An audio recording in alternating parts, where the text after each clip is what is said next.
Breaking news చూస్తున్నాం. ఉమ్మడి రంగారెడ్డి జిల్లాలో చైన్ స్నాచర్లు రెచ్చిపోయారు. గంటల వ్యవధిలోనే 6 చోట్ల దుండగులు స్నాచింగ్ కు పాల్పడ్డారు. మేడ్చల్ జిల్లా రాచకొండ పరిధిలో 6 చోట్ల స్నాచింగ్లు జరిగాయి. ఉప్పల్, నాచారం, ఓయూ, రామ్ గోపాల్ పేట్ పరిధిలో దొంగలు చైన్ స్నాచింగ్ చేశారు. ఇక బాధితుల ఫిర్యాదు మేరకు స్నాచర్లను పట్టుకునేందుకు పోలీస్ బృందాలు రంగంలోకి దిగారు. ఇక దుండగుల కోసం జంట నగరాల్లో అన్ని చోట్ల పోలీసులు తనిఖీలు నిర్వహిస్తున్నారు.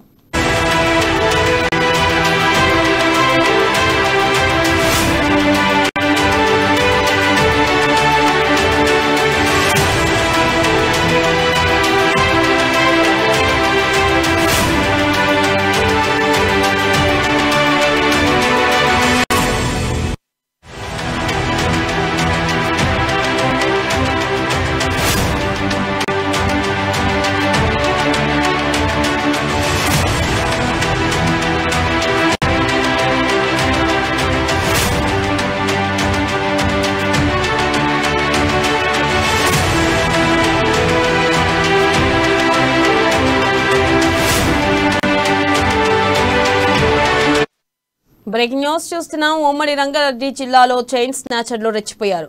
గంటల వ్యవధిలోని 6 చోట్ల దుండగులు స్నాచింగ్ కు పాల్పడ్డారు. మేడ్చల్ జిల్లా రాచకొండ పరిధిలో 6 చోట్ల స్నాచింగ్లు జరిగాయి. ఉప్పల్, నాచారం, ఓయూ, రామ్ గోపాల్ పేట్ పరిధిలో దొంగలు చైన్ స్నాచింగ్ చేశారు. ఇక బాధితుల ఫిర్యాదు మేరకు స్నాచర్లను పట్టుకునేందుకు పోలీసులు బృందాలుగా రంగంలోకి దిగారు. ఇక దుండగుల కోసం జంట నగరాల్లో అన్ని చోట్ల పోలీసులు తనిఖీలు నిర్వహిస్తున్నారు. ఇక దీనిపై మరింత సమాచారాన్ని మా ప్రతినిధి ప్రణయ్ అందిస్తారు. ప్రణయ్, చెప్పండి. కేవలం గంటల వ్యవధిలోనే 6 చోట్ల చైన్ స్నాచింగ్లు జరిగిపోయి మరి దీనిపై పోలీసులు ఏమంటున్నారు? ప్రస్తుతం నిందితులు ఎవరినైనా పట్టుకున్నారా? మీ దగ్గర అప్డేట్స్ ఏంటి ప్రణయ్? థ్యాంక్ యూ వెన్నెల. కేవలము గంటల వ్యవధిలోనే సుమారుగా 6 చోట్ల వ్యవధిలో కూడా స్నాచింగ్ జరిగింది. ఉమ్మడి రంగారెడ్డి జిల్లాలో చైన్ స్నాచింగ్ కొంత సంచలనాన్ని సృష్టిస్తుంది అని చెప్పుకోవాలి. ప్రధానంగా చూసుకున్నప్పటికీ రాచకొండ పోలీస్ స్టేషన్ పరిధిలో మేడ్చల్ జిల్లాకు సంబంధించి ఇటు ఉప్పల్ కావచ్చు, నాచారం, ఓయూ, రామ్ గోపాల్ పేట్ పరిధిలో దొంగలు చైన్ స్నాచింగ్ కు పాల్పడ్డట్టుగా తెలుస్తుంది. అయితే పోలీసుల దగ్గర నుంచి ఇప్పటికీ సరైనటువంటి సమాచారం అయితే అందట్లేదు. అయితే చైన్ స్నాచింగ్ కు పాల్పడ్డది మాత్రం ఖచ్చితంగా ఇతర రాష్ట్రాల వాళ్ళే అంటూ కూడా పోలీసులు అయితే తెలుపుతున్న పరిస్థితులు అయితే కనబడతా ఉన్నాయి. దాంతో పాటుగా ఇదంతా కూడా ఒక బృందంగా మారి చైన్ స్నాచింగ్ చేస్తున్నారు. ఏకదాటిగా కూడా వెళ్లే మార్గంలో వెళ్లేటువంటి ఒంటరి మహిళలు కావచ్చు, లేదా ఇండ్లకి తాళాలు వేసేటువంటి వారు ఉద్యోగరీత్యా బయటకు వెళ్ళిన వాళ్ళు కావచ్చు, ఏదైనా ఫంక్షన్స్ కి కావచ్చు, ఏదైనా వెళ్ళినటువంటి వాళ్ళు ఇండ్లను టార్గెట్ చేసి ఖాళీ ఉన్నటువంటి ప్రాంతాలలో చైన్ స్నాచింగ్ చేస్తున్నారు అంటూ కూడా పోలీసులు చెప్తున్నారు. అయితే ప్రధానంగా ఈ చైన్ స్నాచింగ్ కి సంబంధించి పోలీసులు జంట నగరాలు మొత్తం కూడా హైదరాబాద్, సికింద్రాబాద్ పరిసర ప్రాంతాలన్నీ కూడా వెతుకుతున్నారు. అంటే వీళ్ళ కోసం వెతుకుతున్న పరిస్థితి అయితే కనబడుతున్నాయి. అయితే చైన్ స్నాచింగ్ తో పాటుగా వీళ్ళు అటొచ్చిన వాళ్ళను కొంత దాడి చేసేటువంటి ప్రయత్నం కూడా చేస్తున్నారంటూ కూడా పోలీసులు పేర్కొన్న పరిస్థితులు అయితే కనబడుతున్నాయి. దాంతో పాటుగా చైన్ స్నాచింగ్ గురైన వాళ్ళు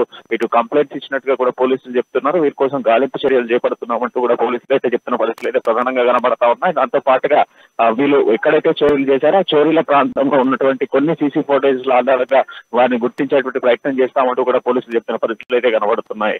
వెన్నెల. Right Pranay, thank you.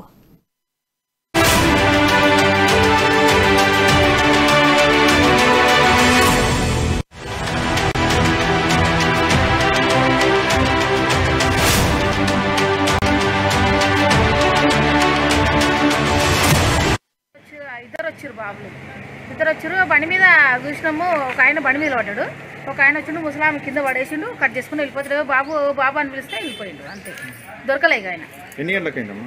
6 అయింది. వచ్చింది 6:30 అయింది. 6:30 అయింది. మీరు పొద్దునే ఎన్ని గంటలకు ఎక్కుతారు? 5 గంటలకి.